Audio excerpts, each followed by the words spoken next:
Masaya ako na masaya ka. Pero tang ina, miss na kita. At hindi na kita makukuha pa dahil alam ko na mas masaya ang buhay mo kung wala ako. Miss na kita. At hindi ko alam kung ano ang gagawin ko. Dahil ang totoo, hindi kita mapipilit na balikan ako.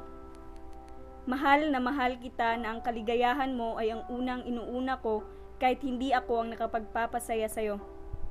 Ginawa at binigay ko na lahat, pero puro sakit ang natatamo ko. Alam kong nakakalungkot pero iyan ang totoo. May mga bagay talaga na hindi ko mapipilit, lalo na ang pag-ibig. Hindi mahalaga kung gaano kalaki ang aking isinakripisyo o kahit gaano tayo katagal. Dahil sa huli, maaari kang umalis. Maaari mong masira ang iyong mga pangako. At ang iyong nararamdaman ay maaaring magbago nang mas mabilis kaysa sa libong mga pangako na binuo mo. Alam ko na hindi ka na babalik pa. Alam ko na wala ng pag-asa. Pero nandito pa rin ako, naghihintay. Naghihintay sa wala.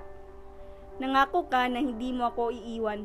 Pero ngayon, ang iyong mga pangako ay naging abo.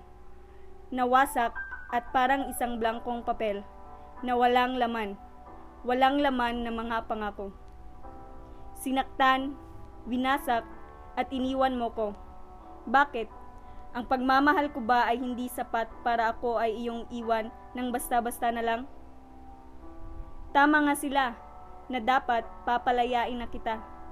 Dahil kahit anong pilit ko sa sarili ko, hindi magbabago ang nararamdaman mo. Dahil para sa iyo, ako ay isang blankong papel na walang halaga sa buhay mo.